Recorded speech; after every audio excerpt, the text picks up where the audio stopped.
મિત્રો, ભારત માતા કી જય, વંદે માતરમ. હું મુકેશ વિશ્વકર્મા આપની વચ્ચે આપણે દરરોજની જેમ આપણી ચેનલમાં લગભગ 8 મુદ્દા સાથે હું આપની વચ્ચે આવ્યો છું.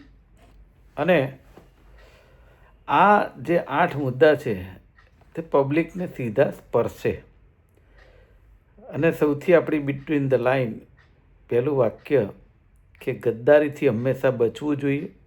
પછી એ ગદ્દારી 20 વર્ષથી માંડીને 80 વર્ષ સુધીનો માણસ તમારી સાથે કરી શકે છે, એટલે હંમેશા તેનાથી સાવચેત રહેવું જરૂરી છે. સમાચારની શરૂઆત કરી.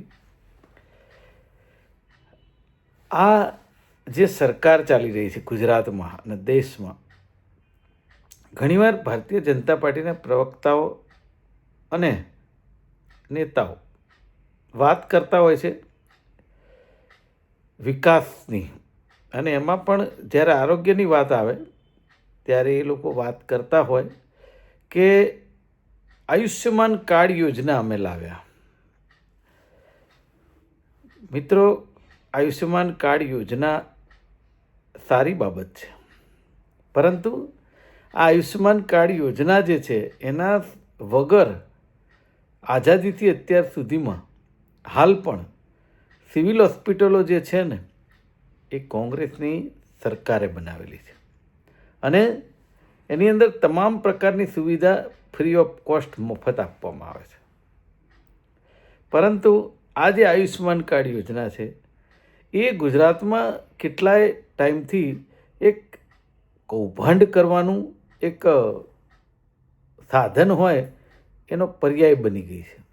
તમે જુઓ કે જે રીતે હમણાં આજે જ મેં વાંચ્યું છે રિપોર્ટ જે મીડિયાનો હતો એમાં, કે તમે આયુષ્યમાન કાર્ડ યોજનામાં કોઈ પણ હોસ્પિટલમાં જ્યાં આયુષ્યમાન કાર્ડ ચાલતું હોય ત્યાં જાઓ તો તમને ના બેડ મળે, ના ખાવાનું મળે, ના આઈસીયુ મળે, ના ડૉક્ટર મળે, કાં ના તો સર્જરી, અને ગોળ ગોળ ગોળ ગોળ વાતો હોય બધી. અને જો તમે પૈસાની વાત કરો એ જ હોસ્પિટલમાં તો તમને બધું જ મળી રહે. હવે કહેવાનો મારો મતલબ એવો છે કે જો આયુષ્યમાન કાર્ડ યોજનાનું કાર્ડ જો દેશની કોઈ પણ વ્યક્તિ માટે અમલી હોય તો આવા ગોળ ખોળ શેના માટે? આ એક સૌથી મોટો સવાલ છે, અને એ ગુજરાતની ને દેશની જનતાએ ખૂબ સમજવાની જરૂર છે. મારી સામે કેટલાય દાખલા આવા આવી ગયા છે. હમણાં જ ભાવનગરથી ફોન હતો 2 દિવસ પહેલાં કે આયુષ્યમાન કાર્ડ યોજના રિન્યૂ નથી થયું એટલે ઓપરેશન નહીં થાય. મેં કહ્યું તમારે રિન્યૂ કરાવી દો, ઓપરેશન થઈ જશે. કે ના, એને અપડેટ થતાં એમ કે બહુ વાર લાગશે. હવે અપડેટ થતાં વાર લાગશે તો એનો મતલબ એ થયો કે અપડેટ થતાં અઠવાડિયું થાય તો ત્યાં સુધી માણસ જતો રહે તો શું મતલબ? તો પછી આયુષ્યમાન કાર્ડ યોજના ક્યાં? એટલે કહેવાનો મતલબ એવો છે કે આયુષ્યમાન કાર્ડમાં ક્યાંક ત્રુટિ હોય, માણસને ઇમરજન્સી હોય તો તાત્કાલિક કામ થવું જોઈએ. વ્યવસ્થા સરકારશ્રી દ્વારા થાય તો જ હું માનું છું આ જે કાર્ડની યોજના છે એ લાભાર્થીઓને મળી શકે. બીજો મુદ્દો છે આપણો, અમદાવાદ સહિત અનેક શહેરોમાં પાણીજન્ય રોગો ખૂબ જ વધી રહ્યા છે. જે રીતે એર ક્વોલિટી ઇન્ડેક્સ પણ ઝેરી થઈ રહ્યો છે, પાણી પ્રદૂષિત થઈ રહ્યું છે, અને એને કારણે પાણીજન્ય રોગો જે અત્યારે શિયાળો ચાલે છે એટલે પબ્લિકે જાગૃત રહેવું અત્યંત જરૂરી છે એવું મારું કહેવું છે.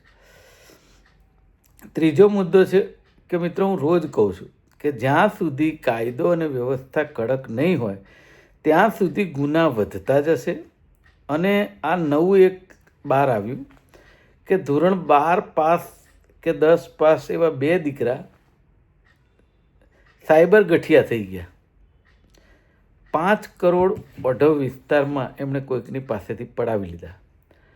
એટલે મારું કહેવું અલ્ટિમેટલી એવું છે કે એ જે છોકરાઓ છે જેના પણ છે એ લોકોને કાયદાનો ડર નથી, એ તો પાક્કી વાત સાબિત થઈ ગઈ. તો જ આ ગુનો કરે. અને અત્યારે આ ચાલ્યો છે ટ્રેન્ડ કે 15, 18, 20, 22, 25 ને 30 વર્ષ એ બધા જે યુવાનો છે એ લોકોને કાયદાનો ક્યાંય ડર જ નથી. ગમે તેને મારી નાખવાની વાત કરે, ડરાવવાની વાત કરે, કોઈકના હાથા બની જાય અને ગમે તેનું અપમાન પણ કરી શકે અને ગમે તેને નુકસાન પણ પહોંચાડી દે. આ પરિસ્થિતિ જે છે એની અંદર ખરેખર હવે બહુ જેને કહેવાય ને કે એક લિમિટ આવી ગઈ છે અને આ લિમિટના કારણે ઘણું બધું નુકસાન થઈ શકે છે. જો વેળાસર સરકાર અને આપણે સૌ જાગીએ તો મને એવું લાગે છે કે આપણે બહુ વાંધો ન આવે. પણ ઘણીવાર એવું હોય છે કે આપણે વાતો કરીએ છીએ ને છેલ્લે કશું થતું નથી, એટલે એના ઉપર ધ્યાન આપવાની જરૂર છે. બીજી વાત અહીંયા એવી છે કે જે રીતે આપણા દેશમાં જે વાત થઈ રહી છે એ લોકલાડીલા પ્રધાનમંત્રી હોય, મુખ્યમંત્રી હોય કે કોઈ પણ નેતા હોય જે રૂલિંગ સરકારના, એ ગુજરાતની દારૂબંધીની ખૂબ મોટી વાતો કરતા હોય. મારે એમને કહેવું છે કે અમદાવાદના પશ્ચિમ વિસ્તારમાં દારૂના જથ્થા સાથે પકડાયેલા એક માણસને કોઈકે ભલામણ કરી અને અંતે એ પશ્ચિમ વિસ્તારના એ પકડાયેલા ગુનેગારને જવા દીધો. હવે તમે સમજો કે આ જે એ કેવી વાસ્તવિકતા કહેવાય. એટલે એનો મતલબ એવો થયો કે ખુલ્લેઆમ બધું કરવાની છૂટ છે, દારૂબંધીની વાત છે, પણ કશું કરવાનું નથી. એટલે એનાથી ગુનાહિત કૃત્યો વધશે, મહિલાઓ સલામત નહીં રહે. આ વાતો નિર્વિવાદ સત્ય છે. જાગે તો સારું છે, નહીં જાગે તો તકલીફો પણ ખરી છે. ગુજરાતના ઈડર ખાતે અદાણી ગેસે પાઇપલાઇન નાખી, ગેસ હજી આવ્યો નથી. આપણે દરેક જગ્યાએ જે ઘરમાં ગેસની પાઇપલાઇન નાખે ને રસોઈ કરવા માટે, ત્યાં પાઇપલાઇન નાખી દીધી, ગેસ હજી આવ્યો નથી. આપણને પાઇપલાઇન જે દેખાડી વિડીયોમાં એ પ્રમાણે હજી અંદર કનેક્શન જ નથી કર્યા. મીટર પણ નાખી ગયા છે એ લોકો, અદાણી કંપનીના લોકો. મહત્ત્વની વાત એ છે કે મેં બધી કેટલી મહિલાઓને વાત કરતા જોઈ હમણાં, કે એ મહિલાઓ એવું કહે છે કે અમારે ત્યાં બિલ આવી ગયા. બોલો, એટલે આ કંપનીને કોણ કહે? કારણ કે એની સાથે કોણ છે સૌએ વિચારવાની જરૂર છે. નહીંતર ખરેખર કોઈ બીજી નાની મોટી કંપની આવું કરે તો એની સામે કાયદાનો સકંજો હોય ને, કે તમારે પૈસા લૂંટવા જ છે. આમ જાણે લૂંટ મચી હોય અને પ્રજા કશું બોલી ના શકે ને તમે લૂંટ્યા કરો, એ પરિસ્થિતિનું નિર્માણ છે અત્યારે. કારણ શું?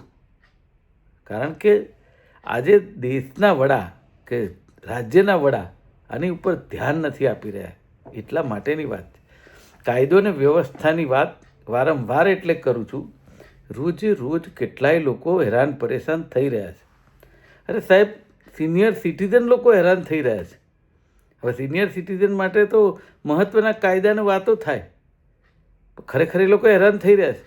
એવા લોકો એમને ધાક ધમકી આપી જાય કે તમે એને વિચાર ન આવે તમને. શેના માટે? એક નિજી સ્વાર્થ માટે તમે કોઈને ધાક ધમકી આપી દો, શેના માટે? એ ચાલે જ નહીં. પણ છતાંય ચાલે છે આ ગુજરાતમાં. અમદાવાદમાં 10 લાખથી વધુ મતદારોનો પત્તો મળતો નથી એવું સાબિત થયું છે આજે અભિયાનમાં. તો હું એવું માનું છું કે અમદાવાદની આ હાલત છે તો ગુજરાતના બીજા શહેરોની હાલત શું હશે એ તમારે મારે વિચારવાનો સમય છે.